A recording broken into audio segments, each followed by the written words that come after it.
Narita Boy is a 2D side-scrolling action-adventure game set in the beautiful 80s-inspired digital kingdom. In it, you play as Narita Boy, a legendary pixel hero destined to save the kingdom from evil. The game was developed by Studio Koba and published by Team 17, and is currently available for PC, PS4, Nintendo Switch, and Xbox One for $24.99. It's also playable through Xbox Game Pass at the time of review.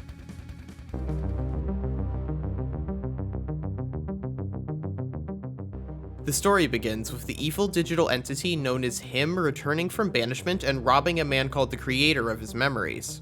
In response, the digital kingdom initiates the Narita Boy protocol, causing a young kid to be sucked into the virtual world in order to become the legendary hero. After talking to the advanced AI motherboard, it becomes clear that the only way to stop him is to travel through the digital kingdom, defeat the evil stallions, and restore the creator's memories, none of which will be easy. This intro has a lot going on, and I was surprised by just how story-driven Narita Boy is as a whole. You'll be spending a lot of time learning about the history of the digital kingdom, the different people and cultures from it, and how the creator fits into it all. There's loads of interesting and creative characters to discover and talk to, and the well-written dialogue is fascinating to read, even if I was very sick of the word code by the end of the game. Along with the unique residents of the digital kingdom, the story is also told through the creator's memories themselves. These are more peaceful moments between the game's frequent action sequences, which is nice because you usually find them after finishing a fairly intense area or boss fight. The story told between all of them was also deeper and more depressing than I expected, nicely contrasting the mostly more upbeat tone of the main adventure. Overall, the tale told within Narita Boy is a good one. The great variety of characters and excellent world building was more than enough to make me invested and pull me through to the end. And the ending is a satisfying and somewhat bittersweet one, even if it does finish on a bit of a cliffhanger.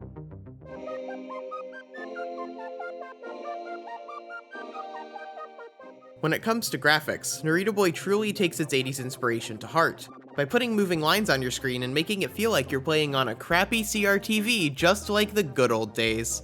So yeah, the visual style of this game is certainly original and takes some getting used to. The CRT filter even gave me a headache at first, but after playing for a bit I adjusted, though there is an option to disable it if it bothers you. With that being said, I love the visual style of this game, and the retro overlay combined with some bloody fantastic pixel art is an awesome combo. It also helps that the digital kingdom is a goldmine for awesome visual designs. The environments you travel through all look distinct and have a stunning amount of detail, which really helps to flesh out the world and make it feel alive. Enemies and friendly NPCs alike have incredibly creative designs, and I was amazed by how much you could tell about them just from looking at them. It's even more impressive once you realize that this doesn't just apply to important characters either. There's some enemies and NPCs you only meet once, and the fact that they still had this much effort put into them shows some real passion from the developers. The animations are also all hand-drawn and have some serious personality, with Narita Boy's attacks in particular looking appropriately badass. It's just so unique, and I would love to see more games try this visual aesthetic in the future, cause it's pretty sweet.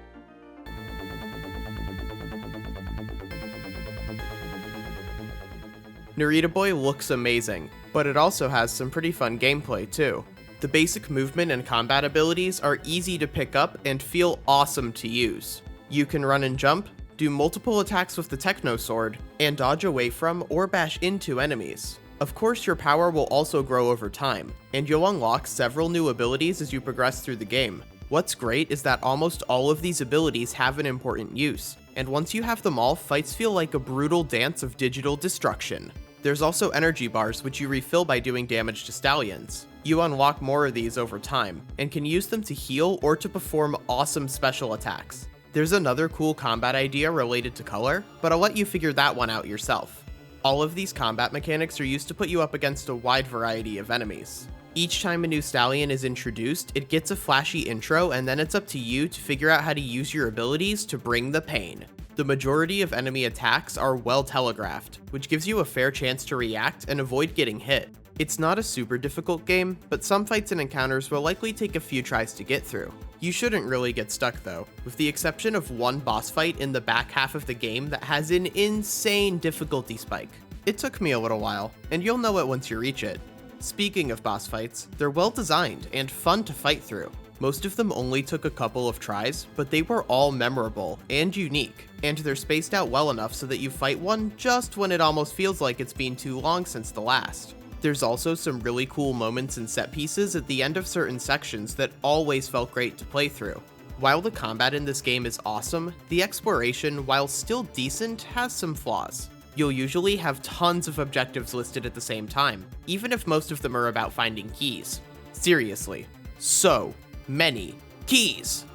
Even though this may seem repetitive, there's lots of variety in how you complete your objectives, which keeps things fresh. Unfortunately, Narita Boy doesn't handle exploring and backtracking quite as well, and is missing some quality of life features you'd expect a game like this to have.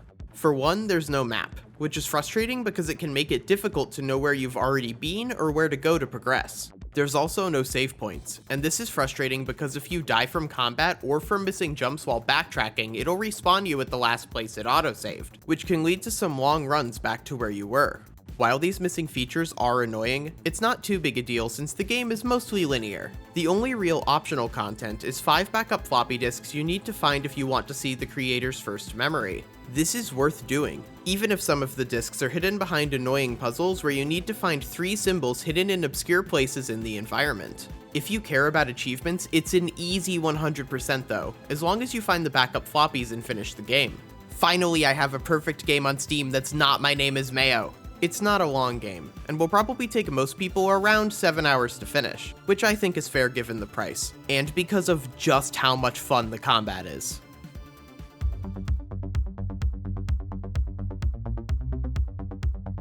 The soundtrack in Narita Boy is pretty great. Salvinsky has done a fine job composing an awesome techno soundtrack that feels right at home with the 80s theme of the game. There's intense tracks for the action,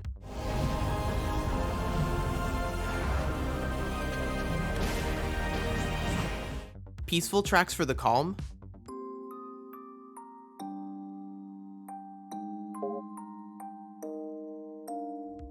and ominous tracks for the unsettling.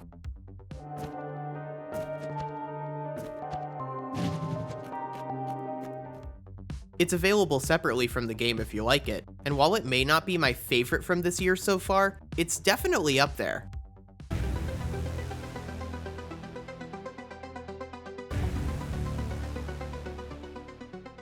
Narita Boy is a game with fantastic visual style that's backed up by a good story and decent gameplay. It does a lot of things right. The plot is deeper than I expected, with the lore of the Digital Kingdom being fascinating to uncover. The visuals are absolutely brilliant and some of the most unique I've seen in a long time. The combat is fast-paced and fun, and even if the game is dragged down by subpar exploration and puzzle solving, it's still fun and well worth your time if you like this style. And let's be real, why wouldn't you? So if you're looking to be a hero this weekend and save a Digital Kingdom, Narita Boy just might be the game for you.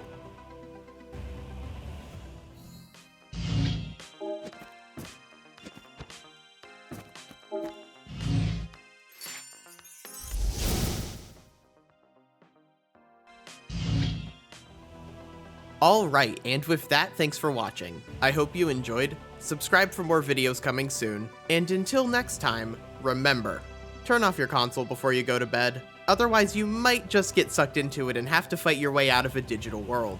See you next time, everyone.